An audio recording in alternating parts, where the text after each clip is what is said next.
네, 감사합니다. 전도와 관련된 얘기부터 먼저 좀 시작하려고 합니다. 다음 장 보여주시고요. 시대가 많이 달라졌죠. 근데 이제 시대마다 사람들이 가지고 있는 관점들을 우리가 세계관이라고 해요. 뭐 이건 시대나 문화나 지역이나 환경에 따라 다를 수 있는데요. 세계관이라고 말할 때에는 옳고 그름으로 보시면 안 돼요. 근데 우리랑 세계관이 다른 사람들을 틀렸다라고 보기 시작하면 갈등이 굉장히 커지기 시작합니다. 그래서 세계관은 대등하다라고 보셔야 됩니다. 이게 조금 어려울 수도 있어요. 우리는 진리이고 내가 살았던 것이 정상적인 거고 이렇게 생각하기 때문에 나의 세계관과 충돌하는 세계관은 비진리이거나 혹은 정상 범위를 벗어난 것처럼 여겨질 때가 있거든요. 이게 자녀들하고 갈등이 이제 그래서 나오는 거거든요. 이것들이 우리 때는 안 그런데 왜 얘네들이 이렇게 하나? 이게 도무지 이해가 안 되잖아요. 근데 그걸 고치려고 하면 갈등이 심해지죠. 마음에 안 들지만 수용하고 그 다음 단계로 가려면 뭐가 새로운 그림이 나오는 거죠. 그런 의미에서 세계관의 충돌이 지금 진행되고 있다고 좀 보여져요. 우리가 흔히 포스트 모더니즘 뭐 이런 이야기를 많이 했는데 사실은 지금은 포스트 모더니즘 같아요. 그래서 제가 그 말을 지난번 강의 때 썼다가 빼고 그냥 세계관 비교, 과거와 현재 그냥 이렇게 단순하게 했는데요. 자, 가운데 있는 게 이제 그 주제 같은 거죠. 가장 중요한 게 뭐였냐 삶에서 과거의 사람들은 아마 여기 계신 많은 분들 머리가 희끗희끗하신 우리 어르신분들은 선이나 도덕을 추구하는 게 인생 중요한 문제였어요. 근데 지금 젊은이들은요 그런 거 아닙니다. 내가 얼마나 자유를 누리느냐예요. 그걸 틀렸다라고 보시면 이제 갈등이 좀 커지는 거죠. 그리고 그 사람들의 세계를 이해할 수 없는 거예요. 자, 그 다음에 그러다 보니까 선과 도덕을 중요하게 여기면 그것을 위반하면 어떻게 해요? 부끄러움을 느끼고 수치심을 느끼게 되죠. 그러니까 이게 굉장히 많아요. 그러나 오늘날 세대는 자유를 추구하는 거기 때문에 거기에 뭐 부끄러움이나 수치심 같은 게 있을 여지가 별로 없어요. 자, 삶의 중심은 나를 열심히 희생시켜서 누군가를 잘 세우는 거예요. 특별히 우리 한국에서 부모 세대들은 자녀를 그냥 나는 다 희생해서 자녀를, 또 교회에서는 나를 완전히 희생해서 교회를, 이런 거였잖아요. 군인들은 나를 완전히 희생해서 국가를, 이런 게 우리 전통적인 가치였다면 지금의 사람들에게는 나의 꿈, 나의 욕구 충족, 이게 훨씬 더 중요한 가치가 되고요. 이것들이 삶의 중심에 와 있는 거예요. 종교적 개념은 그러니 전통적인 삶을 살던 사람들에게는 많이 있죠. 선과 진리와 도덕과 희생, 이런 게 다 종교적인 개념이잖아요. 그러니까 삶 자체가 종교에 굉장히 많은 관심을 가지고 있을 뿐만 아니라 영향을 받고, 종교적 권위가 매우 중요하고 순종하고 이런 거였다면 이제는 그런 게 거의 없어요. 그러니까 종교적 개념이라고 하는 것은 이들에게는 불편한 것일 수 있어요. 나의 자유를 침해하는 것들이죠. 자, 그 다음에 그렇게 되다 보니까 외부의 권위를 존중하던 우리들과는 달리 외부의 권위를 별로 존중하고 싶어 하지 않죠. 그래서 어른이 말하면 들었잖아요. 목사님이 말하면 들었고 선생님이 말하면 들었고, 근데 지금은 듣지 않아요. 일단 그 권위 자체가 어른이기 때문에, 나이가 많기 때문에, 전문가이기 때문에 권위를 주장하면 통하지 않아요. 자기가 이 사람이 진짜 뭔가 권위가 있다고 느끼지 않는 한 그 권위에 복종하기가 어렵다는 거죠. 자, 초월을 인정하고 인정하지 않는 것도 종교와 관련되어 있다고 볼 수 있을 것 같아요. 지금 보여드리는 이 판의 내용은 제 이야기는 아니고 몇 년 전에 팀 켈러 목사님이 한국에 오셔서 강의를 했을 때 제가 현장에서 세미나를 들었었을 때 그때 강의했던 내용들을 제가 조금 요약했던 내용이에요. 다음. 그러면 이런 사람들, 포스트 모던이라고 하는, 뭐 지금 그냥 오늘 이 시대라고 해도 될 것 같아요. 이런 사람들의 슬로건이 뭐냐면 이런 겁니다. 나에 대해서는 진실해야 돼. 이런 거. 그 다음에 나는 행복해져야 돼. 다른 사람에게 상처를 주지 않는 범위에서 나는 마음껏 자유를 누릴 수 있고 누려야 돼. 다른 사람들에게는 뭘 강요하면 안 돼. 뭐 이런 것들이에요. 이런 게 기본적인 생각이죠. 자, 그러면 이런 사람들을 전도하고 이런 사람들에게 복음을 전하고 이런 사람들을 섬기는 삶을 살려고 하면 고려할 것들이 여러 가지가 있어요. 이 사람들은 기본적으로 내세나 도덕적 의무나 수치심 같은 걸 전제하지 않는 경우가 대단히 많을 겁니다. 도덕적 기준을 정하는 것도 외부의 권위가 아니고 나 자신이에요. 내가 좋으면 좋은 거고 나한테 유익하면 좋은 거예요. 나한테 싫으면 안 좋은 거고요. 아무리 좋은 것도 나한테 유익이 없다? 그건 아무것도 아닌 거죠. 죄와 하나님의 필요성에 대해서 설명하기가 어렵죠. 그러니까. 특별히 지금 같은 시대에는요, 죄를 설명하기 되게 어려운 게, 이 시민의식이 발달하잖아요. 그러면 법과 질서를 잘 지켜요. 일반적으로는. 그러니까 한 번도 내가 법을 어긴 적이 없어요. 근데 또 죄인이야. 이게 잘 납득이 안 돼요. 나처럼 착하게 살면 더군다나 거기다가 기부도 해요. 봉사활동도 해요. 교회 안 다니는 사람들도 타전교인들도 그런 거 많이 합니다. 자기 시간과 돈을 써서 세상을 건강하게 만들려고 하는데 많은 노력을 기울이거든요. 한 번도 경찰서 잡혀간 적도 없어요. 교통법규조차 어긴 적이 없어요. 이런 사람들에게 죄인이라고 말하는 게 너무 어려운 문제죠. 하나님 없어도 사는데 아무 문제가 없을 것 같아요. 이런 사람들인 거죠. 권위적인 체계도 좋아하지 않죠. 아까 나왔던 것처럼. 그러니까 의지의 압박을 가면, 나의 의지를 강요하는 뭔가가 주어지면 이게 이제 힘든 거예요. 마음에 호소하지 않으면서도 이래라 저래라 하는 것을 싫어하는 거죠. 이게 다 권위와 관련된 부분들이에요. 그렇죠?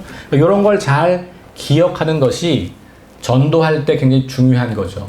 그럼 여러분들이 전도의 상황을 한번 생각해 보세요. 요즘에 길거리에서 누군가가 여러분들에게 이렇게 와가지고 얼굴이 참 좋아 보이십니다. 도를 아십니까? 이렇게 질문하면 여러분들 관심이 확 생겨가지고 따라가고 싶으세요? 어떠세요? 빨리 도망가고 싶죠?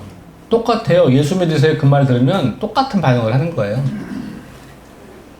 그러니까 그렇게 전도를 시작하는 순간부터 이미 거부감을 주는 거고, 더군다나 지금 대한민국은 기독교에 대한 이미지가 매우 부정적이잖아요. 기독교인들에 대한 신뢰도, 교회에 대한 신뢰도가 엄청 낮거든요. 그런데 교회 나와라 기독교 이야기하는 순간부터 벌써 마음이 불편하고 거부감이 생기는 거예요. 그리고 그런 방식으로 자기들의 마음을 움직이는 것 없이 그냥 이렇게 갑작스럽게 와서 하는 방식이 대단히 난감한 방식인 거죠. 전도지를 돌려보시면 눈앞에서 찢어버리는 사람도 있잖아요. 요즘엔. 그런 시대예요. 그걸 가지고 가서 읽는 사람이 거의 없습니다.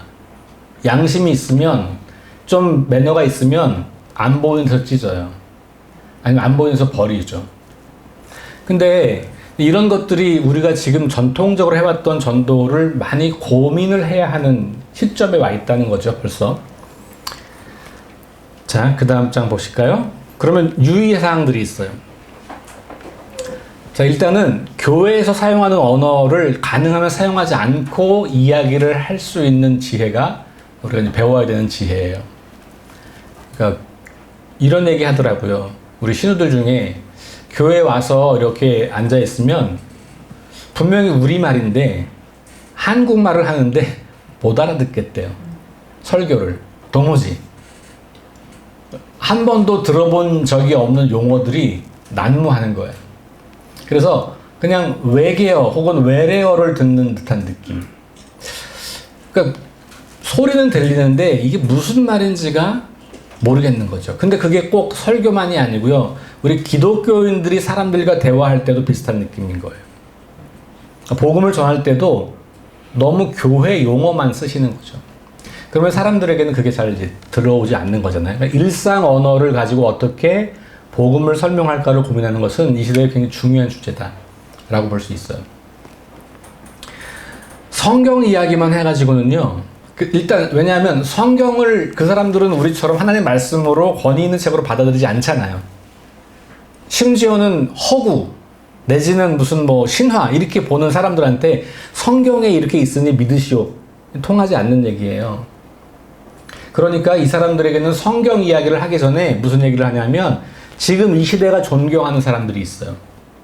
지금 이 시대가 추앙하는 사람들, 이런 사람들의 이야기를 그게 성경과 같은 가치를 전하고 있는 것들이 있을 수 있거든요. 그런 걸 통해서 성경 이야기를 함께 하는 것이 중요하다.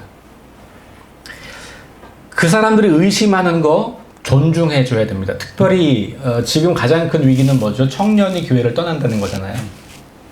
제가 가는 석교교회도 113년이 된 교회예요. 교회 건물도 100년이 넘었어요. 그 목양실이 요만해요. 제 쓸 목양실이. 제가 25년 군 생활하면서 가장 작은 목양실이에요. 왜냐하면 건물은 100년 된 건물이니까. 근데요, 1950년대에 300명 규모의 교회였거든요. 지금도 그래요. 기적이죠. 70년 동안 교인의 숫자가 변하지 않았어요. 기적 같은 일이잖아요. 그러면 누가 많을까요? 젊은 사람들이 많을까요? 어른들이 많을까요? 어르신들이 많은 거예요. 7, 80대. 60대면 젊은 거고요. 30, 40대는 보이지 않고요. 제가 이제 우리 성도들에게 설문을 만들어가지고 돌렸거든요. 그래서 이제 제가 부임하는 담임 목사입니다. 이제 제가 우리 목회 계획을 위해서 우리 성도님들을 좀 파악하고 또 성도님의 기대를 파악하기 위해서 질문합니다. 그래서 몇 가지 이렇게 밴드로 했어요. 근데 이제 나이가 많은 교회니까 그러면 종이 설문지도 이제 병행한 거죠. 근데 놀랍게도 60대, 70대, 80대도 밴드로 그냥 하시는 분들이 계시긴 했어요.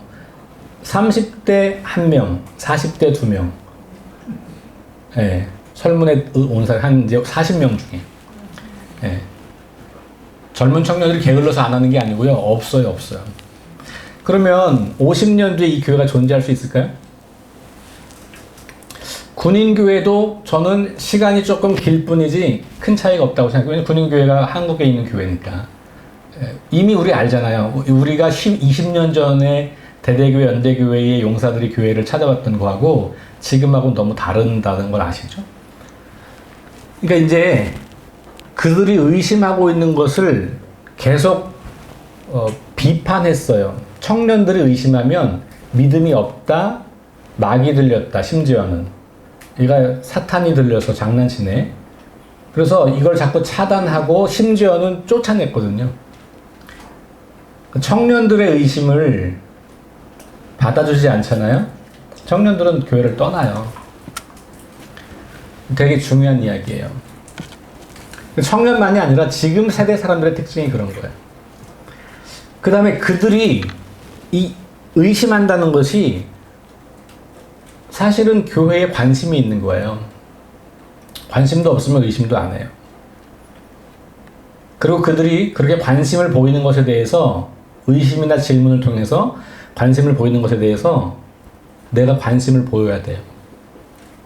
야, 그냥 그런 거는 그냥 믿어, 그냥 믿으면 돼. 나중에 알게 돼. 그거 몰라도 아무 문제 없어. 천국 가는데. 관심 안 보이잖아요. 그럼 걔네들은, 이 사람들은 어디 가서 그런 얘기를 할까요? 할 데가 없죠. 그럼 혼자 고민하다가 그냥 교회 떠나는 거예요. 제가 보기엔 이렇게 한국 교회가 3, 40년 지나온 거예요. 그래서 오늘날 젊은 청년들이 더 이상 질문하지 않습니다. 그래서 아주 극단적으로 나쁘게 말하면 교회 안에 있는 청년들은 질문이 없는 청년들이고요. 질문이 있는 청년은 다 나갔다고 볼 수 있어요. 극단적으로 말하면. 꼭 그런 건 아니겠지만. 그래서 그런 부분들. 복음을 전할 때도요. 그래서 그들이 믿고 있는 것에 근거해서 복음을 제시해야 돼요. 예를 들면 뭐 인생은 행복해야지 이런 거 있잖아요. 그러면 그 행복에 관한 이야기로 복음을 전할 수 있어야 된다는 거죠.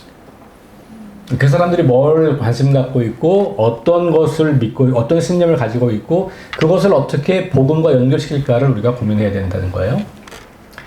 그들의 갈망에 맞춰 복음을 제공할 수 있는 것을 제시하는 비슷한 이야기예요. 당위성, 의지에 호소하지 말고 마음속으로 들어가 동기를 자극하라. 대부분 교회에서의 용어는 당위성이잖아요. 뭐뭐 해야 돼.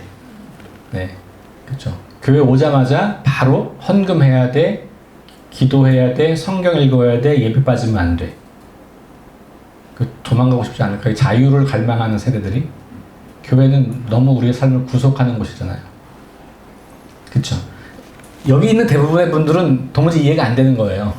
그죠? 아니 신앙생활은 그런 건데 나는 그렇게 평생 해왔는데 근데 지금 세대들에게는 그게 안 통한다니까요. 혹시 여러분들의 자녀들 중에 교회를 안 다니는 친구가 있다면 그 친구들하고 대화를 해보세요. 이게 무슨 얘기인지 아실 거예요. 종교적 인간과 복음적 인간을 대조하기 굉장히 중요한 이야기인데요. 팀 켈러 목사님의 책들 중에 종교적 인간과 복음적 인간을 대조해 놓은 부분이 있는 책들이 여러 개가 있어요. 이게 뭐냐 하면 종교적 인간은 제도 종교를 그냥 다니는 거예요. 그러니까 일주일에 한번 교회 갔다 오는 거 이런 거죠. 복음적 인간은 복음으로 내 삶을 바꾼 사람을 말하는 거예요. 그래서 우리가 옛날에 말했던 그냥 뭐 썬데이 크리스찬 아니면 진짜 크리스찬 뭐 이런 의미라고 보시면 되는데 이건 조금 나중에 여러분들 세부적으로 좀 보시면 기회가 되면 보시면 좋을 것 같아요. 자, 다음 보시면요. 이거는 이제 댄 킴벌이라고 하는 분이 쓴 그들이 꿈꾸는 교회라는 책에 나오는 이야기예요. 전통적인 복음 전도의 방식은 이런 방식이죠. 여러분들이 너무 잘 아는 거, 사형이라든지 전도 폭발이라든지 그 외에도 뭐 브릿지라든지 이런 모든 그동안 해왔던 모든 전도는 다 이 구조를 가지고 있는 거죠. 사람은 죄인이고 하나님과 분리가 되었고 그래서 영원히 멸망할 수밖에 없는 존재고 하나님께 이를 수 없는 존재가 된 거죠. 그런데 예수님이 이 땅에 오셔서 그 예수님을 통해서 하나님께 가게 되고 하나님과 화해하게 되고 용서를 받게 되고 영생을 누리게 되는 이건 전통적인 우리 교리잖아요. 맞는 이야기예요. 그죠? 요거는 우리 양보할 수 없는 거잖아요.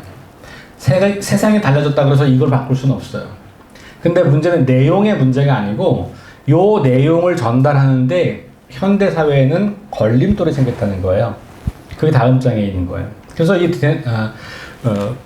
댄 킴벌이라고 하는 사람은 죄의 문제를 다루기 전에 부정적 이미지의 문제를 다루지 않고는 하나님께로 갈 수 없다는 거예요. 아까도 말씀드린 것처럼 한국 교회는 지금 엄청나게 부정적인 이미지가 강해지고 있고 심지어 교회 안에 있는 사람들도 교회가 싫어서 교회를 떠나는 현상. 여러분 지금 한국 교회의 가장 큰 특징은요 탈교회 현상입니다. 탈교회로 검색하시면 자료가 무지하게 많이 나와요. 사람들이 교회를 떠나는 거예요. 충격적인 사실은요 젊은이들이 뭐라고 말하냐면 저는 하나님을 떠나고 싶지 않아서 교회를 떠나요 이렇게 이야기해요.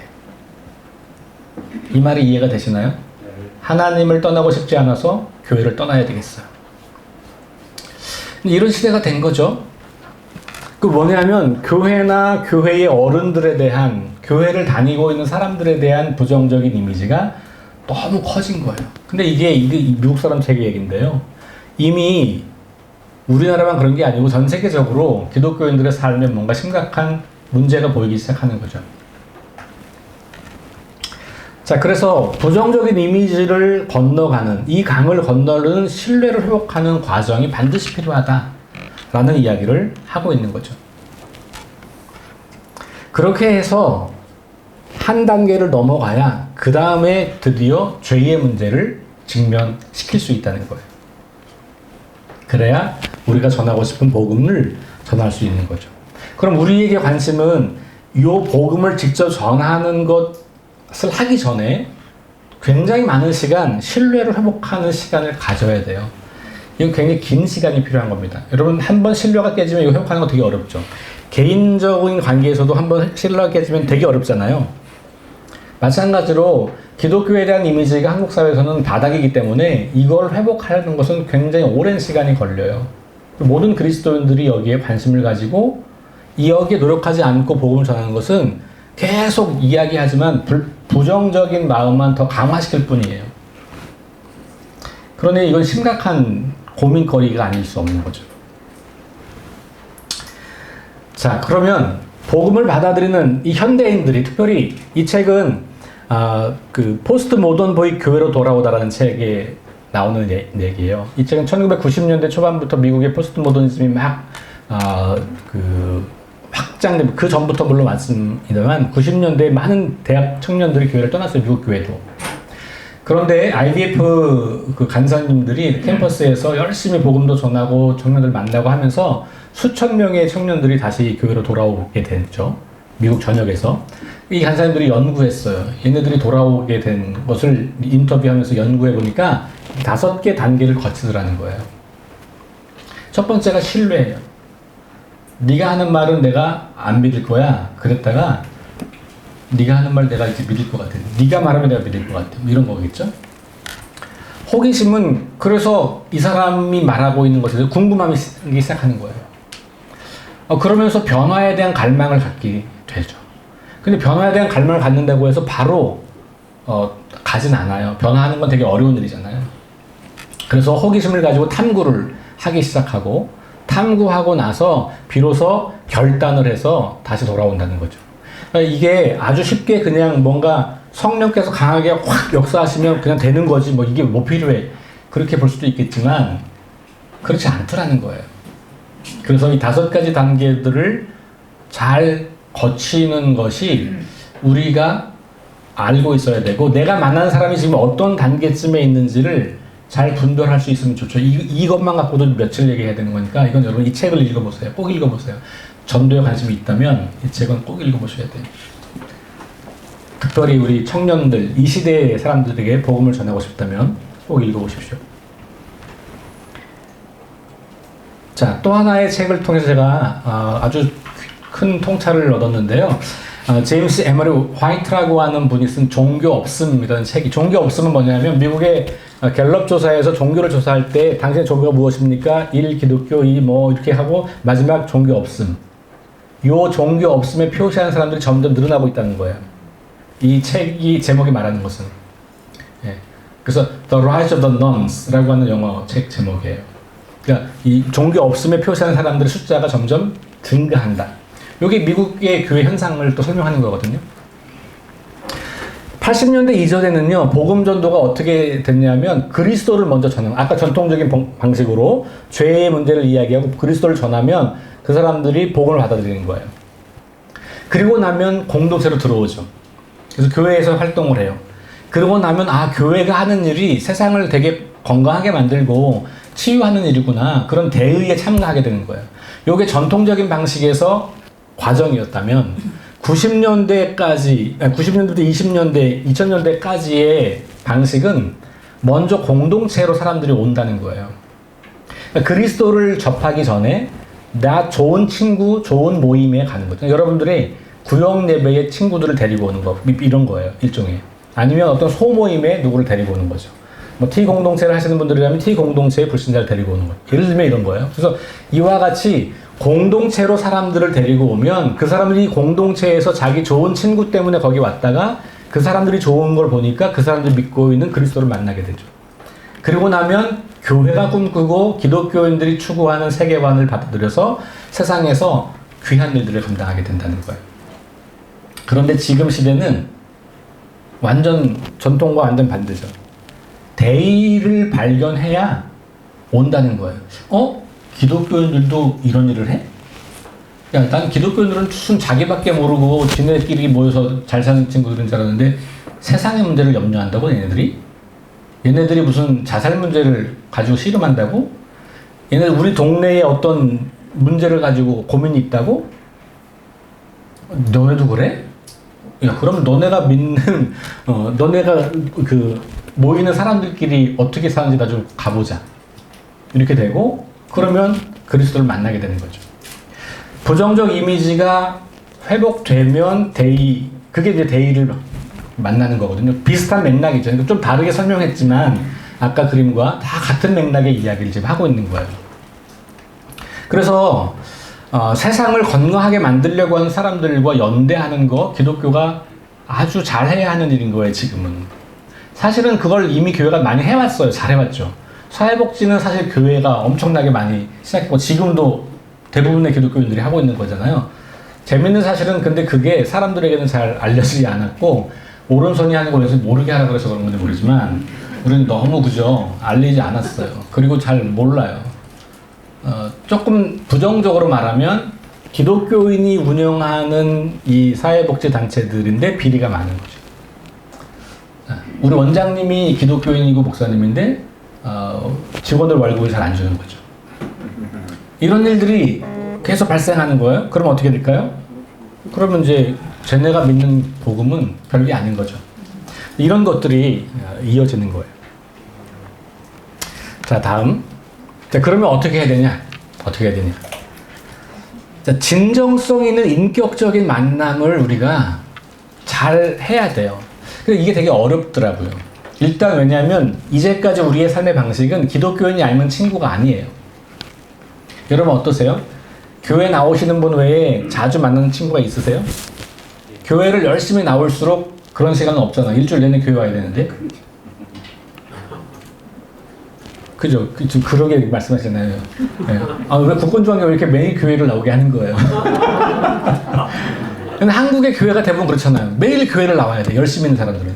그게 믿음이 좋은 거고, 그래야 건강하다고 생각한 거죠. 그러니 세상과 직장과 가정과 학교에서는 친구가 없어요. 있다가도 다 끊어지게 돼요. 그리고 사람을 만나서 막 물어보다가 종교가 다르면 벌써 관심이 없고 기독교인들끼리 모여서 마음이 금방 열려요. 대화가 나면서. 어떻게 복음을 전하겠냐고요. 예수 안 믿는 친구가 없는데. 그러니 어떻게 전하는 거예요? 그냥 들이미는 거죠. 네. 사형리 갖다가 읽어주고 영접기도 하면 예수 믿었다고 착각하는 거죠. 네. 여러분 이게 심각한 문제예요. 우리 그리스도인들이요. 교회 안 다니는 사람들과 친구가 되려고 하지 않아요. 그들은 죄인이고 그들과 만나면 나도 죄로 오염될 것 같은 불안함이 있나 봐요. 구약시대의 거룩의 개념이잖아요. 거리두기. 우리 지금 사회적 거리두기 이거 하잖아요. 이게 사실 구약의 레위기의 거룩 개념이에요. 부정한 것을 멀리하는 거죠. 만나면 안 되고 접촉하면 안 되잖아. 그죠? 지금도 우리가 그거 하고 있는 거거든요. 그러니 교회 안에 있는 사람들과만 만나면 어떻게 복음을 전하겠어요? 그래서 교회 안에 있는 사람들 말고 바깥에 있는 사람들과 인격적인 만남을 갖는 것을 연습해야 돼요. 그러니까 이제 여러분들이 초등학교 동창 만나기 시작하고요. 고등학교 동문회 이런 데 가기 시작하고요. 네. 근데 가면 힘들잖아요. 그렇죠? 우리랑 문화가 너무 달라서. 저도 이 하나복을 하고 나서 이걸 깨닫고 나서 제가 초등학교 동창 모임을 갔어요. 7시에 종로에서 제가 이제 태릉 지금 여기 있기 전에 육군사관학교에 있었는데 거기 있을 때 이제 서울 지역에 우리 초등학교 동문들 충주 목행초등학교 32회 졸업생인데 우리 친구들이 있어요. 근데 그 친구들 중에 저랑 같이 같은 교회 다니던 친구들이 있거든요. 지금 교회 안 다니더라고 보니까. 2사람 빼고 안 다녀요. 근데 제가 그 친구들을 안 만나면 누가 전도할까요? 내가 만나야 되겠죠. 모임 갔어요. 그래서 종로 3가에서 7시에 만나가지고 새벽 3시까지 놀더라고요. 그거 제가 놀아줬어요. 너무 힘들더라고요. 못 가겠더라고. 제가 새벽 3시까지 놀아주고 가서 40분 택시 기다려서 40분 택시 타고 집에 가서 세수하고 다시 새벽에 가야 됐거든요. 제가 그걸 어떻게 하겠어요? 그러니까 이제 못 가고 싶지 않은 거죠. 근데 제가 그냥 밥 먹고 적당한 시간에 헤어지고 오고 저도 이제 그게 처음이니까 무조건 얘네가 놀아줘야지 그 생각한 건데 그게 아닌 거죠. 이걸 잘 지혜가 생기는 거예요. 하다 보면. 그러면 그 친구들과 만나면 그 친구들이 밥 먹으면서 하는 이야기, 술 먹으면서 하는 밥 먹으면서부터 술을 먹더라고요. 네. 밥집에서 11시까지 먹더라고. 문 닫을 때까지. 그 11시 되니까 집에 가는 줄 알았더니 집에 안 가. 어디 가겠어요? 맥주집 가는 거예요. 그 다음에 노래방 가는 거예요. 4차 또 가자는 거를 간신히 뜯어 말려서 3시에 끝난 거예요. 신기하더라고요. 아, 이렇게 노는구나, 이 친구들은. 우리 애들이 좀 셌어요. 근데 그렇게까지 하라는 건 아닌데 그런 곳에 가서 그 친구들이 사는 이야기를 들어야 얘네들의 갈망이 뭔지를 알고 얘네들이 뭐가 필요한지를 우리가 알잖아요. 거기를 안 가면 모르는 거예요. 그리고 만나서 야, 너 예수 믿어야 돼. 이게 안 통한다니까요. 네가 내 삶을 아냐? 친하게 친구가 되고 인격적인 만남과 교제가 있어야 되는 거죠. 그게 뭐냐면 여행 안내자가 되는 거예요. 아, 내 친구에게 평생 내가 이 친구를 복음을 나누고 하나님을 이야기하고 내 삶을 통해서 이 친구의 평생의 영적 친구로 있어야지. 요게 여행 안내자예요. 근데 우리가 이제까지 했던 복음전은 어떤 거죠? 세일즈맨이에요.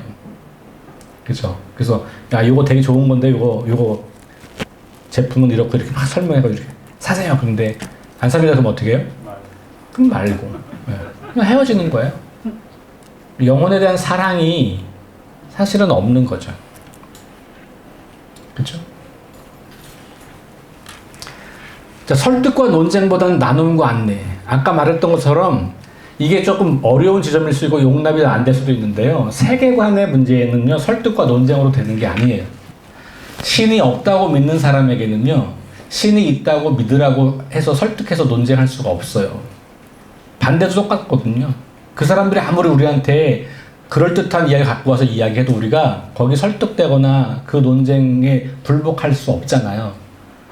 그럼 그 사람들도 똑같은 거예요. 그러니까 복음을 전한다는 것은 설득하고 논쟁해서 개종시키는 게 아니고 내가 믿는 진리를 선명하게 전하는 거예요. 그 다음은 하나님이 하시는 겁니다. 사람이 개종하는 거는요, 우리의 능력이 아니고요, 성령님이 하시는 일이에요. 우리 열심히 있는 그리스도인들이 가장 많이 착각하는 게 뭐냐면 하나님이 하실 일을 내가 하려고 하는 거예요. 우리는 그냥 내가 할 몫을 하면 돼요. 그리고 나머지는 하나님이 하시는 거예요. 그게 오히려 하나님을 신뢰하는 믿음이죠. 그러니까 개종을 시키려고 하지 않아도 되고요. 설득하고 논쟁하려고 하지 않아도 되고요. 그냥 나누시면 돼요. 근데 나누려고 할 때 여러분도 그 사람들의 이야기를 들어주셔야 돼요. 그럼 그 사람들이 하는 이야기를 잘 들어주고 내 이야기를 듣고 이렇게 이야기를 하다 보면 서로에게 뭔가 충돌되거나 아니면 이렇게 감동되거나 아니면 그 나눔 속에 설득되는 게 있을 수 있어요. 그러면 그 다음에는 하나님께서 그 마음을 만져주시는 거죠. 그래서 나눔과 안내. 근데 나눔과 안내를 하려면 어떻게 돼야 되냐면 내가 뭘 잘 알아야 돼요. 일단 내가 잘 모르겠으면 잘 설명해 놓은 자료가 있으면 좋아요. 그렇죠? 자, 이거 굉장히 마지막 중요한 건데요. 질문을 일으키는 삶. 탁월함을 추구하는 거 좋은 일이에요. 필요한 일이죠. 우리 직장에서 그리스도인들이 탁월하면 사람들한테 저 사람 기독교인은 굉장히 탁월하다. 저 사람이 이렇게 좋을 수 있는데 그보다 더 좋은 게 뭐냐면요. 놀라움을 주는 거예요. 근데 놀라움은 능력에서 나오는 게 아니고요. 마땅히 그럴 것 같은데 안 그러는 거예요. 안 그래도 되는 일을 하는 거예요. 그게 놀라움을 주는 겁니다. 세상을 놀라게 하라라는 책이 있거든요. 그 책도 나중에 기회가 되시면 읽어보시면 그 질문을 일으키는 삶을 5가지로 소개하고 있는 책이에요. 자, 밑에 있는 말 한번 보실까요? 좋은 말을 듣는 것이 아니라 사람들은요, 우리한테 좋은 말 듣는 게 아니고요. 내가 좋은 사람이면 내 말을 듣는 거예요. 특별히 이 시대의 사람들의 특징이에요.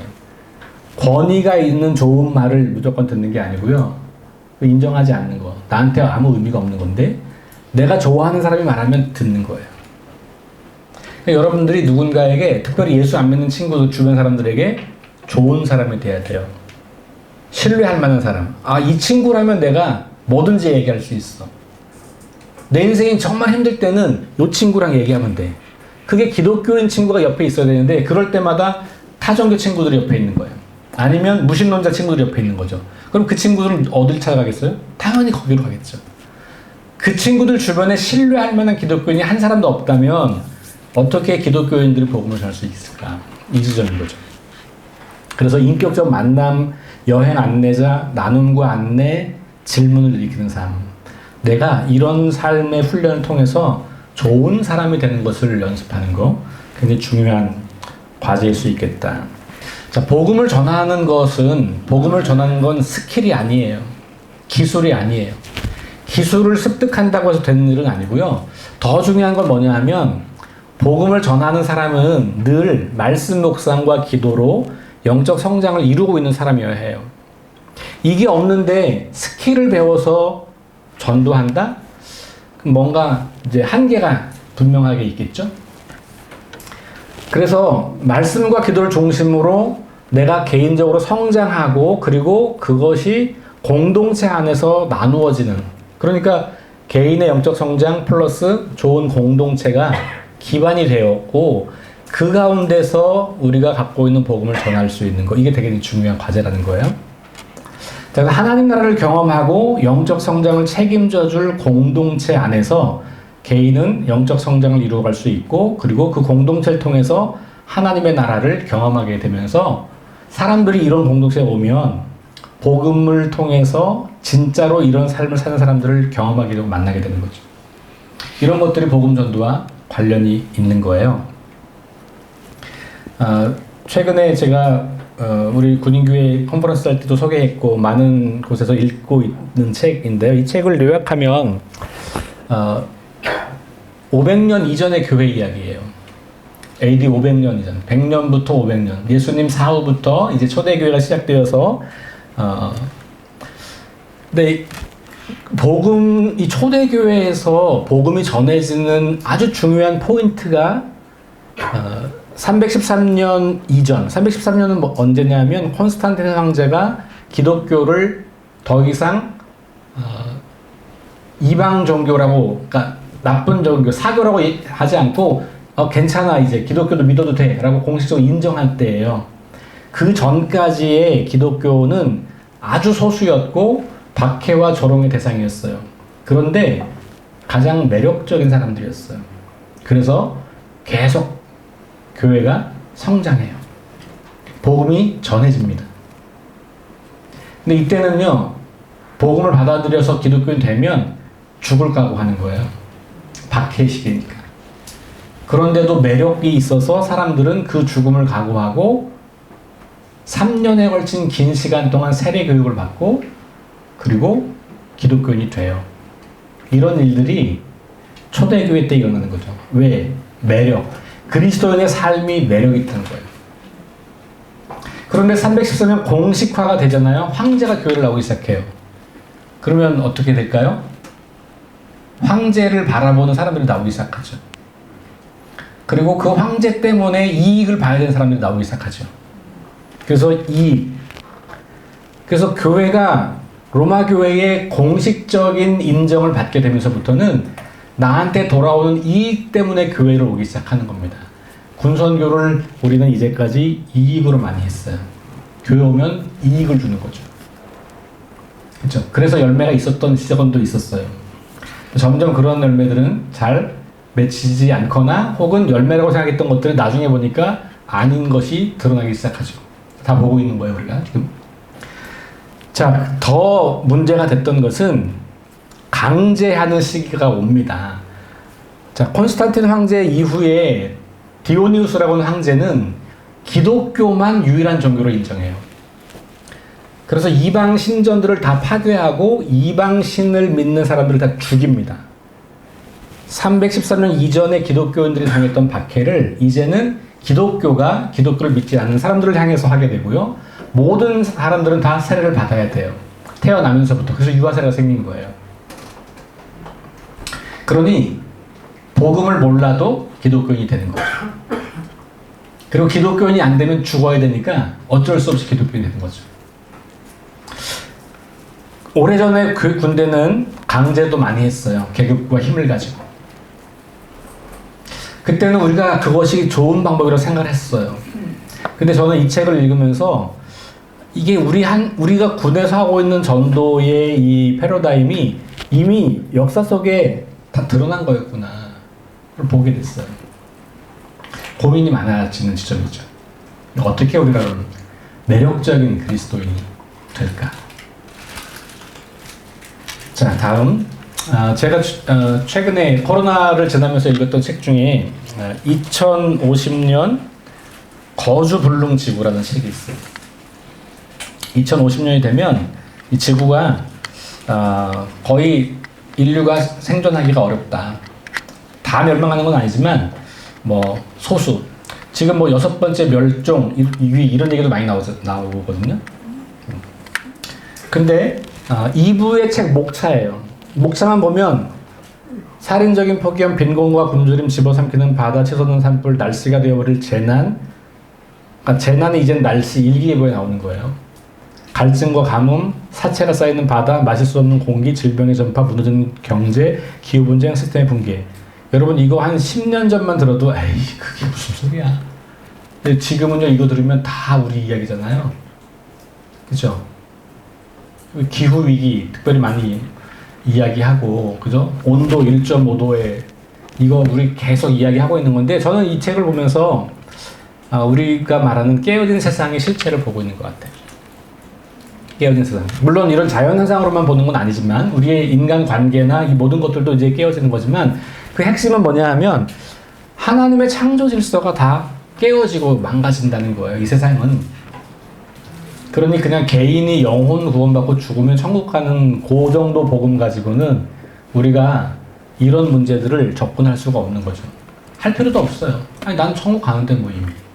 그러면 세상 사람들에게 우리가 믿고 있는 복음은 매우 이기적인 것밖에 안 돼요. 이게 우리의 문제인 거죠. 하나님이 만드신 세상이 망가지고 있잖아요. 이 지구가 망가지고 있다. 우리 삶이 망가지고 있다. 교회는 어떤 곳이어야 하냐? 하나님의 창조 질서를 회복하는 공동체여야 하는데 그것이 이제 아까 이야기했던 그런 전도를 할 때도 우리가 이런 것들을 복음을 전하는 것과 함께 이야기할 수 있는 아주 중요한 주제들인 거예요. 이러한 깨어진 세상에서 소망을 품는 거 이게 우리 그리스도인들이 해야 될 일이에요. 이 폐허를 응시하라 라고 하는 책인데요. 이 책에 되게 재미난 개념이 나와요. 재난 유토피아. 이게 뭐냐면 이렇게 인류는 이제까지 보니까 폐허가 되는 엄청난 재난, 이게 기후재난이기도 전쟁이기도 하고 뭐 폭발 사고이기도 하고 이런 여러 사례들을 열거하면서 이제까지 이 지구에서 일어났던 수많은 폐허가 됐던 사건들 속에서 참 신기하게도 사람들은 엄청난 공동체를 형성하더라는 거예요. 그래서 재난 상황에 유토피아 같은 평상시에 나누지도 않던 사람들이 이 재난에 자기도 먹을 거 없는데 옆 사람을 나눠주는 일들을 하고 이런 일들이 전 세계 어디에서나 재난 상황에서 일어났다는 거예요. 그래서 재난 유토피아라고 하는 말을 하면서 이 책의 저자가 재미있는 표현을 썼는데 종교란 피해와 상실 없이 다시 말하면 재난이 일어나지 않았을 때에도 그때에도 재난의 열매, 재난 유토피아를 만드는 이 유토피아를 평상시에도 할 수 있도록 고안된 장치다. 이렇게 표현했어요. 여러분 인간이 위기를 만나지 않고도 좋은 공동체를 만들 수 있는 게 종교 역할이라고 본 거예요. 굉장히 의미심장한 이야기죠.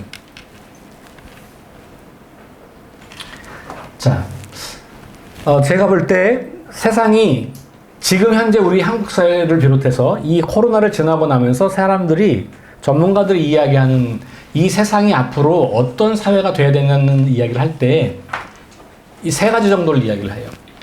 첫 번째가 뭐냐면 각자 도생에서 공생과 그 다음에 혐오와 배제에서 포용과 사랑, 성장에서 분배와 나눔. 이게 전 세계의 지식인들이 공통적으로 하는 이야기예요. 그러면서 이 세상을 건강하고 밝게 만들려고 하는 사람들이 추구하고 있는 그 갈망은 뭐냐면 그 가치, 아까 봤던 대의, 제가 일부러 그 말을 쓴 대의.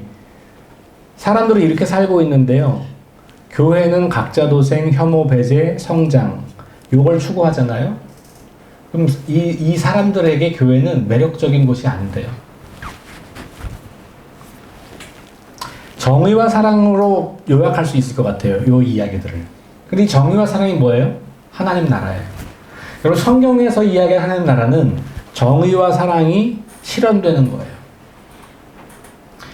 근데 이 세상 사람들이 지금 갈망하고 있는 긍정적 가치 안에 하나님 나라 복음이 이미 들어있다는 거예요.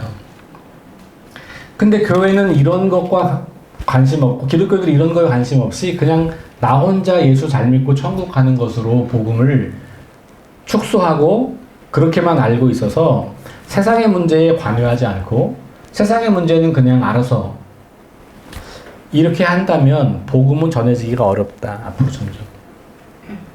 자, 이런 이야기들. 이게 제가 이런 이야기를 왜 하냐 하면 우리 하나복이 추구하는 것은요, 그냥 이게 무슨 복음 전도 이게 아니고, 이 깨어진 세상을 회복하는 하나님 나라의 일에 동참하는 그런 사람들을 세우는 거예요. 그리고 그런 사람들이 교회 공동체를 통해서 계속해서 성장하고 또 더 많은 사람들이 그 일에 동참하도록 하는 거죠. 복음 전도는 그 거대한 하나님의 세상 회복 프로젝트의 출발점인 거예요. 그래서 세상의 소망이 되는 교회, 지금 이렇게 세상은 망가지고 깨어지고 무너지고 폐허가 되고 있는 이 시대에 교회가 어떻게 소망이 되는가? 그러니까 하나님 나라 복음으로 살지 않으면 회복 불가능한 세상에서 이게 우리의 믿음이잖아요. 이 세상이 회복 가능한 것은 하나님 나라 복음으로 사람들이 변화되고 그 변화된 사람들이 세상을 치유하고 회복할 때 가능한 거란 말이잖아요. 자, 그런 거 핵심은 자기 중심성을 보는 거예요. 아까 앞에서 나왔던 그런 그 폐허가 되는 세상, 뭐 그다음에 2050 거주불능지구 이런 현상들이 한마디로 말하면 자기 중심성, 자기 탐욕, 자기 욕망 때문에 오는 일들인 거거든요. 근데 교회가 말하는, 기독교가 말하는 복음의 핵심은 그게 죄의 본질이라는 거예요. 죄는 윤리적인 문제, 그거는 그냥 열매예요. 죄의 열매. 죄의 본질은 하나님이 주인이 아니고 내가 주인으로 사는 거예요. 하나님이 만드신 세상에서 내가 주인이 되는 것, 이게 죄의 본질이고 그 결과가 많은 그런 문제들로 나타나는 거거든요. 그렇게 깨지고 망가진 이 세상, 하나님의 창조 질서를 회복하고 정의와 사랑으로 온 세상을 치유하는 교회, 이게 지금 세상의 소망이 되는 교회라고 저는 봐요. 그리고 하나복은 결국은 이 일을 하려고 하는 운동이에요. 자, 다음. 그러면 네 가지로 세상의 소망이 되는 교회는 첫 번째, 그래서 개인의 영적 성장이 되게 중요한 것. 이게 출발점이니까. 그러니까 진정으로 회심하고 하나님 나라 복음을 이해하고 그걸 전수하는 삶을 모든 그리스도인들이 하는 거예요. 일부의 사람들이 하는 게 아니고 사역자가 하는 게 아니고 모든 그리스도인들이 하나님 나라 복음으로 회심하고 그것을 전수하고 그러면서 성장하는, 그러면 교회 공동체가 형성되겠죠? 그 공동체에서 함께 배우고 경험하고 연습하고 그러면서 세상의 변화를 꿈꾸는 거죠. 그래서 공공성, 요즘에 많이 나오는 그 용어가 공공신학 이런 말, 공공신학. 공공은 퍼블릭이 퍼블릭.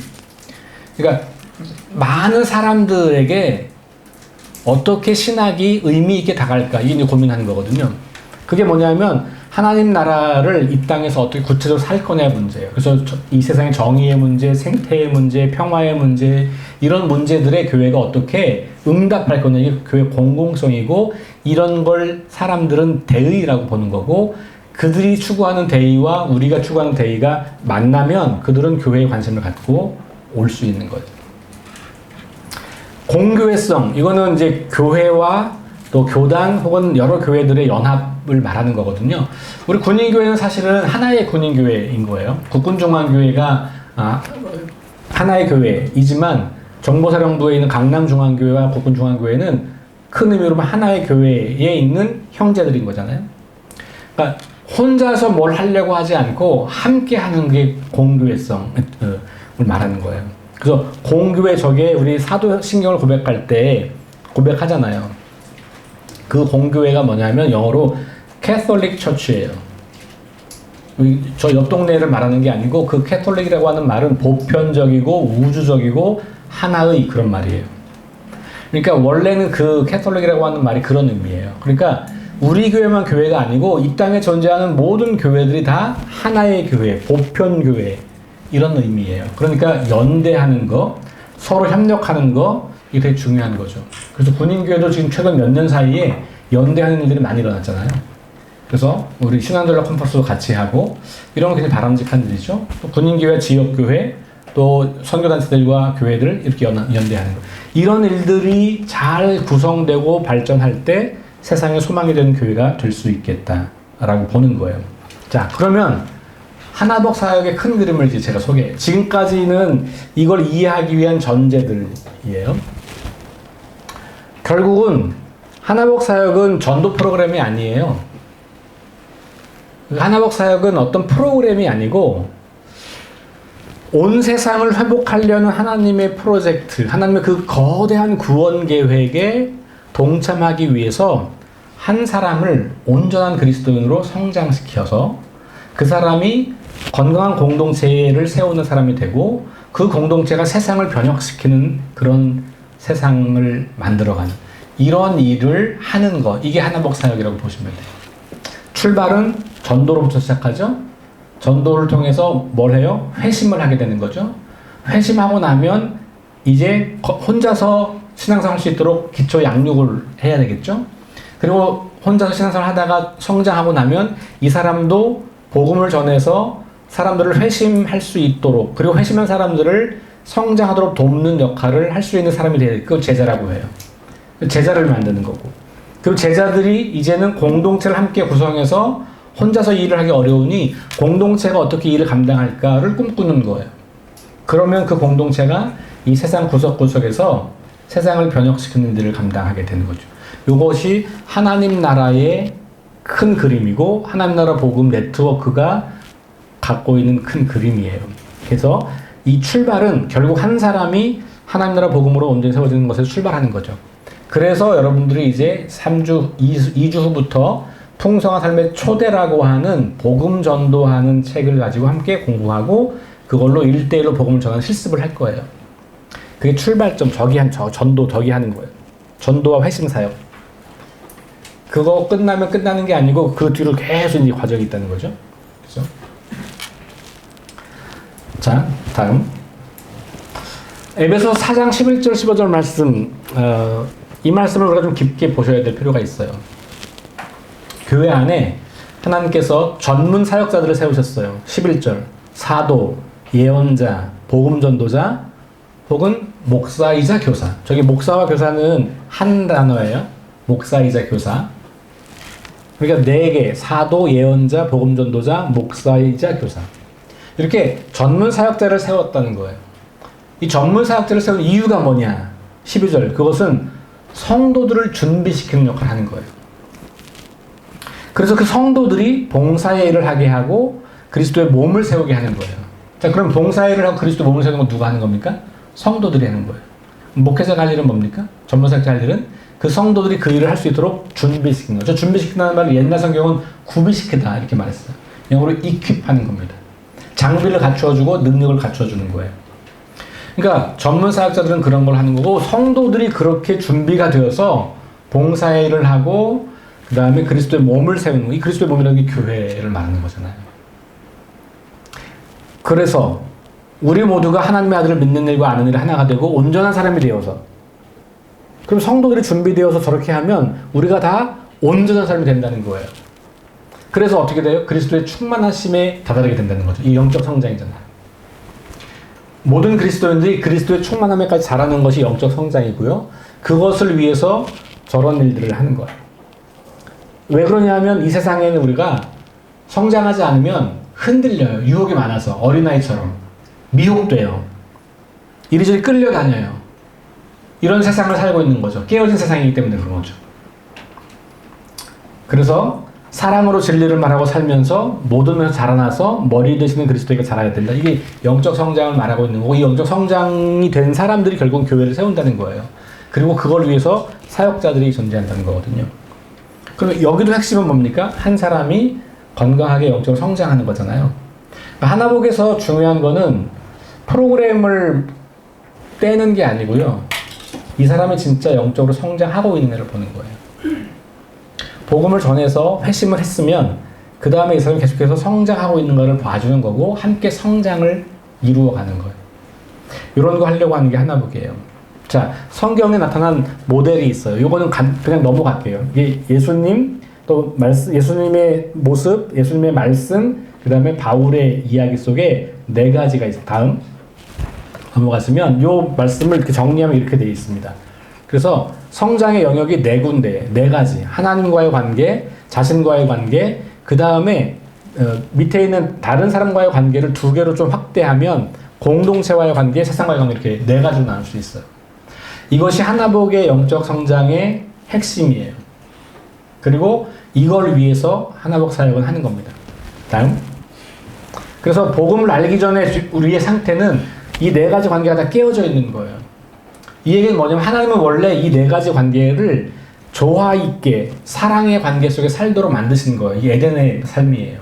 하나님과 인간이 자신과 자신이, 인간이 다른 사람과 이 세상과 서로 사랑하고 서로 인격적 관계를 맺고 친밀하게 살아가는 것이 원래 만드신 세상이잖아요. 그게 깨어졌다는 거예요. 뭐 때문에? 죄 때문에. 그 죄의 본질은 하나님의 이 질서를 만드신 하나님을 거부하고 내가 주인이 되는 것 때문에. 그러니 다 깨어진 세상을 우리가 살고 있는 거거든요. 그래서 이런 세상 속에서 우리가 그리스도를 만나게 되면 어떻게 되냐? 다음 장. 그리스도 안에 우리가 있게 되면 깨어진 관계들이 회복되기 시작하죠. 하나님과의 관계가 바르게 되고 자신과의 관계, 공동체와 관계, 세상과의 관계가 다 정상적으로 되기 시작해요. 그리고 점점 자라면 어떻게 돼요? 풍성하게. 점점점 자라서 이 관계가 균형 있게 성장하는 거예요. 그동안 영성을 말하면, 경건을 말하면 하나님과의 관계가 거의 대부분이었어요. 그래서 하나님과의 관계는 엄청 좋은 것 같은데 세상에서는 엄청 안 좋아. 상태가. 이런 거예요. 교회 열심히 다니는 사장님인데 아주 악독한 사장님이에요. 교회 열심히 다니는 우리 지휘관인데 만나고 싶지 않아. 예를 들면 이런 거죠. 왜 그러냐면 우리가 그동안의 영성을 하나님과의 관계로만 국한시켰기 때문에 그런 거예요. 그게 아니고 나 자신을 공동체 안에서 형제자매를 이 세상을 어떻게 바라보느냐. 이게 하나복에서 추구하는 영적 성장의 그림이에요. 다음. 그러면 하나님과의 관계에서는 하나님을 알아가고 사랑하는 것, 자신과의 관계에서는 자기를 예자하죠. 부인하고 성령 충만한 삶을 사는 것. 성령 충만은 그리스도 안에서 새로워진 나 자신이 살아가는 삶의 방식이에요. 자기 부인은 그리스도 밖에 있을 때 내 삶을 부인하는 것. 공동체 안에서 형제자매를 사랑하고 섬기는 삶을 살아가고, 세상에서 복음을 전하고 세상을 경영하는 거죠. 우리는 다 세상을 경영하는 사람들이에요. 하나님 나라 방식으로, 공의와 사랑으로, 우리의 직장에서, 우리의 가정에서, 우리 일터에서 이런 것이 이렇게 균형 잡힌 사람을 세우는 것, 이게 온전한 사람이라고 보는 거예요. 그렇게 온전한 사람이 될 때 그 사람이 진정으로 교회를 세우는 사람이 되는 거죠. 이런 그림을 우리가 추구하는 겁니다. 그래서 이 하나복에서 하는 이 영적 성장은 이렇게 그려요. 저 왼쪽에 찾는이는 우리 하나복 네트워크에서는 불신자라는 말을 쓰지 않고요. 찾는이라는 말을 써요. 진리를 찾는 진리를 찾는 사람, 이렇게 말을 쓰는 겁니다. 그래서 찾는 이가 있어요. 저 사람은 하나님 혹은 하나님이라는 네이밍은 없지만 야, 뭔가 진짜 인생은 뭘까? 삶의 의미는 뭘까? 나 이렇게 살아도 되는 걸까? 이런 사람들 있잖아요. 이런 의미를 추구하거나 하나님을 찾는 사람들, 찾는 이. 저 사람들이 누구냐 하면 우리가 복음을 전해야 될 대상이죠. 풍성한 삶의 초대를 통해서 복음을 나누어야 될 대상이 그 사람들인 거예요. 인격적 관계를 맺고 그들에게 복음을 전하는 거예요. 그럼 그 찾는 이가 그렇게 여러분 중에 누구랑 해서 복음을 받아들였어요. 그럼 결신하는 거잖아요. 그죠? 그럼 그 사람은 태어난 거죠. 거듭남, 우리 그렇게 많이 중생, 거듭남 이렇게 이야기 하잖아요. 그러면 그 결신된 사람은 영적 아이가 되겠죠. 태어난 거니까 갓난아기잖아요. 영적 아이에서 청년으로 자라야 되잖아요. 그러면 그 자라가는 과정을 성장하는 초신자라고 보는 거죠. 성장 초신자. 어느 정도 스스로 서서 할 수 있는 사람이 자립신자 되는 거죠. 이러면 자립신자쯤 되면 하나님 나라 복음을 누리게 되는 것이죠. 말씀 묵상과 기도 생활이 익숙하고 그것으로 내 삶을 잘 세워가는 거예요. 그러다 보면 나도 생명을 낳고 싶어. 나도 누군가에게 복음을 전해서 회심하는 일을 하고 싶어. 나도 연약한 지체를 도와서 성장하는 일을 돕고 싶어. 그러면 사역 준비하는 단계로 가겠죠. 그리고 나서 사역자가 되면 영적 부모가 되죠. 부모라는 말은 자녀를 낳는 거예요. 그러니까 내가 복음을 전해서 찾는 일을 결신하게 하고 그 사람이 성장 초신자가 자립신자가 될 수 있을 때까지 잘 양육해주는 역할이 부모 역할이잖아요. 그죠?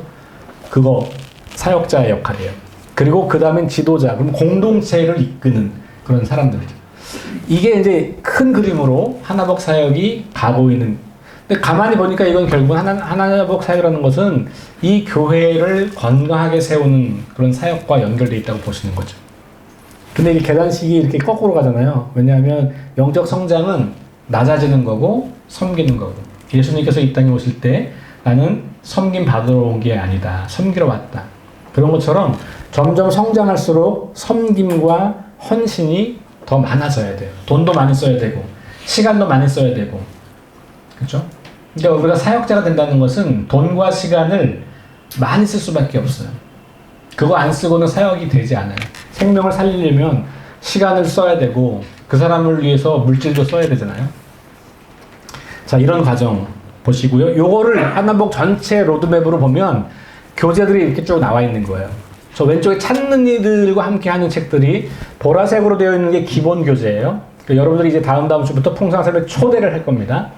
초대라는 말 자체가 바깥에 있는 사람 안으로 불러오는 거잖아요. 그죠? 그러니까 불신자, 전통적으로는 여기서 찾는 이, 이런 사람들에게 복음을 잘 나누는 것이 초대예요. 근데 그것과 비슷한 책들이 하나는 도전이라는 책이 있어요. 저 도전은 이미 교회 안에 있지만 회심을 좀 점검할 필요가 있는 사람들과 이제 하는 거예요. 저는 개인적으로는 풍성한 삶을 초대와 도전을 둘 다 합니다. 왜냐하면 어쨌든 교회 안에 있는 사람이 언젠가는 초대를 가지고 복음을 전해야 되기 때문에 같이 하는 거예요. 그래서 좋은 리더들도 하고, 저는 뭐 제가 우리 군무 후배들하고도 시작할 때 저체부터 다시 시작해요. 목사님들도 다 그렇게. 그 다음에 만나지 않으면 변하지 않는다. 그래서 예수님과 만남이 얼마나 중요한지 복음서 이야기 가지고 하는 거고요. 요한과 함께 예수 찾기, 요한복음을 40일 동안 묵상하는 책이에요. 이런 것들이 찾는 이들과 더불어서 함께 다룰 수 있는 책들이고요. 그 다음에 이제 영적 아이 단계에서 결심한 사람이 성장할 수 있도록 돕는 책이 기본서가 풍성한 삶의 첫걸음이에요. 첫걸음이라는 말 자체가 걸음마 뛴다는 느낌이잖아요. 영적으로 태어났으면 이제 걸음마를 떼야 되잖아요. 걸음마를 돕는 거예요. 첫걸음을 도와주는 거고요. 저기서 주로 말씀과 기도, 그래서 말씀 묵상하는 거, 그 다음에 기도는 주기도문으로 기도하는 거, 요거 연습합니다. 그리고 마지막 9장에 가면 간증문 쓰기가 있어요. 그래서 복음을 받아들이고 한 8주 정도를 말씀과 기도로 살아보니까 내 삶이 이렇게 변한 게 있더라. 요거 간증하는 거예요. 그리고 나들목 교회는 그 다음에 세례가 뭔지를 공부하고 이 간증문을 가지고 담임 목사님이 면담을 해서 세례를 줄만한지를 보고 줄만하면 세례를 주는 거예요. 줄만하지 않으면 유보. 적어도 세례가 교회 오면 그냥 주는 게 아니고 풍성한 삶의 초대를 통해 복음을 확실하게 받아들이고, 그리고 나서 내가 말씀과 기도 훈련을 어느 정도 하고 변화가 있을 때 세례를 줘. 이거 초대교회 방식이, 초대교회 아까 나왔던 것처럼 3년 동안 세례교육을 하고 나서 이제 세례 받겠다고 온 사람을 데리고 온 신자에게 교회가 질문해요. 내가 이제 이 친구 3년 동안 교회가 훈련시켰는데 세례 줘도 될 것 같냐? 라고 물어요. 이 친구한테. 이 친구가, 제 친구가 3년 동안 교회에서 잘 훈련받고 변한 게 하나도 없어요. 그럼 세례를 안 주는 거예요. 그러니까 변화된 사람에게, 진짜 기독교인 된 사람에게 준다는 거죠. 우리가 이걸 똑같이 따라하기는 어려울 것 같아요. 군인교회 상황에서. 다만 그러나 고민을 해야 되는 필요가 있겠죠. 그 다음 통상의 기초가 이제 청년들이 생명을 낳는 부모가 되도록 훈련시켜주는 교재예요. 제자훈련 교재. 저게 아까 나왔던 4가지 관계를 하나하나씩 다 다루게 돼요. 그 다음에 이제 그 풍성한 삶의 기초를 가지고 제자 양육을 하는 사람들의 인도자 과정으로 제자훈련 기독교의 생존 방식이라는 책을, 이렇게 두꺼운 책이거든요. 이 책을 나들목교회 성도 리더들은 공부해요. 신학책입니다. 웬만한 목회자들도 소화하지 못하는 내용도 있어요. 근데 그거를 일반 성도들이 하는 거죠. 그래서 그 사람들이 제자 양육을 하는 거예요. 나들목교회가 5개로 나누기 전에 한 1200명 정도, 출석교인이 1200명 정도 됐다고 해요. 그 중에 이제 교회 멤버십을 갖고 있는 사람이 한 1000명 정도, 방문자가 한 200명 정도 이렇게 됐는데, 저 1대1로 그 제자 양육할 수 있는 사람이 400여 명, 500명 정도 있다고 얘기를 들었어요. 그러니까 절반 정도는 그런 일을 할 수 있는 사람들인 거죠.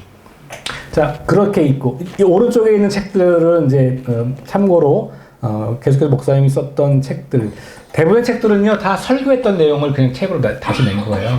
그래서 새로 한 설교보다는 거의 대부분이 이전에 교회를 이렇게 세우면서 성도들을 가르쳤던 것들을 가지고 다시 책을 낸 거예요. 왜냐하면 해보니까 교회가 잘 성장했기 때문에 책을 낸 거예요. 이미 임상의 결과를 가지고 이렇게 보시면 될 것 같아요. 그래서 이런 것들, 맨 마지막에 있는 것처럼 한 사람이 회심하고 균형 있게 성장하여 진실한 공동체를 이루고 본보기를 통해서 하나님 나라 복음을 재전수하도록 돕는 사역이 하나복 사역이다라는 거고요. 홈페이지가 하나복 dna.org 홈페이지가 있으니까 나중에 참고하시면 될 것 같고요. 제가 여러분들 좀 권면하고 싶은 것은 지금 요 과정 하는 것도 좀 버거울 수는 있겠지만 시간이 좀 가능하시고 관심이 생기신다면 홈페이지 가셔가지고 공개 강좌를 좀 들어보세요. 공개 강좌. 저 공개 강좌는 나중에 본 강좌를 들어올 때 필수 사전 과제거든요. 우리 목사님들이 다 듣는 거긴 해요. 근데 여러분들이 들으셔도 괜찮을 것 같고요. 다음 주에 사실은 요 공개 강좌가 아니고 성도용 공개 강좌를 다시 했거든요. 작년에. 그것의 1강을 여러분들이 이제 같이 보실 겁니다. 그래서 근데 이것도 같이 보시면 하나복이 추구하는 교회의 방향과 그 결과와 이런 것들을 좀 볼 수가 있어서 괜찮아요. 1시간, 2시간, 1시간 이렇게 총 4시간 분량이고요. 유튜브에도 하나복이 있으니까 관심 있으신 분들은 들어가시면 하나복에 사는 사역들과 모든 설교들이 다 올라와 있다는 거 참고하시면 될 것 같고요. 네, 마지막 그림인데요. 하나복 네트워크 홈페이지에 있는 거예요. 예수님의 중심 가르침은 하나님 나라 복음입니다. 우리는 하나님 나라 복음의 핵심을 하나님 나라 복음 DNA라고 부른다. 예수님의 가르침이 어떻게 하면 건강한 교회를 세울 수 있을지 연구하고 훈련하고 연대하는 교회, 사역자들, 성도들의 자발적인 모임이 하나님 나라 복음 DNA 네트워크다. 이 네트워크는 그래서 연대하는 그런 공동체라고 보시면 돼요. 그래서 5가지의 핵심 DNA가 있습니다. 찾는 이 중심, 진실한 공동체, 균형 있는 성장, 안팎의 변혁, 소망하는 예배. 이 5가지 핵심 DNA를 가지고 성도들을 세우고 교회를 세우는 일을 하는 곳이 하나복이고요.